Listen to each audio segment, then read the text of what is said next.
Reset. 35. Sue. The air in the room is thick. I can tell from the look on Channel's face that this is the last thing she expected to hear. I will leave the three of you alone. The doctor says. None of us says anything to the other until the door closes behind the doctor. I asked the doctor to call you here because I have decided to freely end it all. Excuse me. The gentleman is still holding my hand. Channel, there is nothing left for me here anymore. I have lived my life to the fullest and there is nothing I am holding on to except this excruciating pain which keeps getting worse as the day goes by. I am tired, I add. So the major reason for calling us here is what exactly? What sort of a person are you? The man asks angrily. Let it go, I say. No, mother, I am not letting anything go. She has always hated you. She despises you.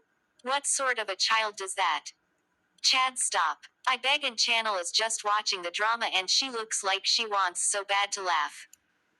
Our mother is dying. She called us both because she is ready to leave, and instead of making this passing easy, here you are. This time she laughs, gets her bag and stands up. How do you sleep at night?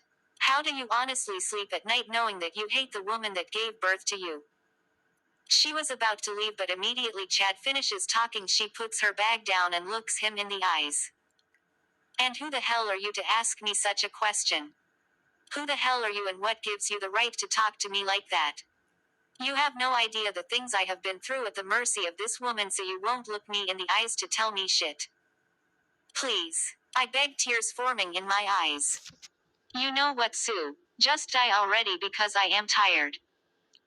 Chad launches at her and slaps her really hard. I don't even see how it all happens, but the two are fighting each other and I am begging them to stop as tears continue to fall. Please. I continue begging, but none of them is stopping. The door opens and in walks the doctor. She has this angry look on her face. The both of you stop it or I am calling security to kick you out. She yells and I see them each move to a side. Don't you have hearts? Your mother is dying and the memory you want her to go with is this. She can die for all I care. Channel says. One more word from you. Just one. Chad threatens. Shut up. The doctor yells. They both keep quiet. Let me talk to your mother alone. Wait outside, and should I hear any sound, you are both ending up in jail.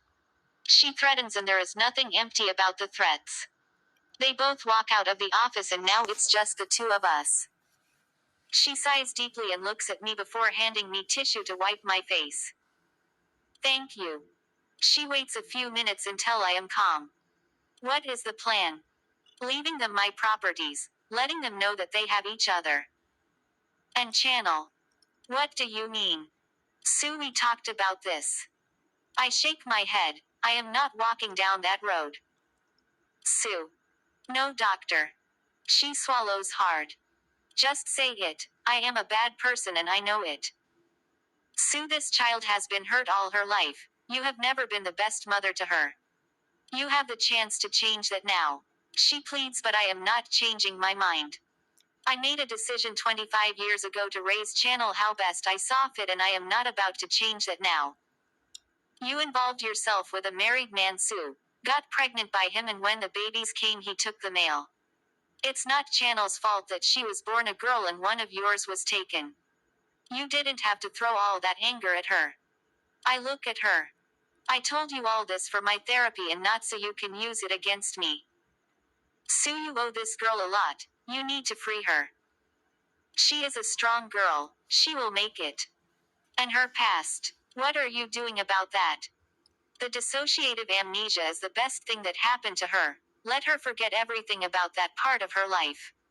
As far as she is concerned, she is a Zambian citizen. Let everything about her roots be forgotten. If anything, the best thing I have done for her is keeping away that part of her life when she lost the memories. I see tears form in the doctor's eyes. Sue, this is wrong. That girl has a past that she needs to know about. She is my daughter. You can't tell me how to raise her or what I tell her.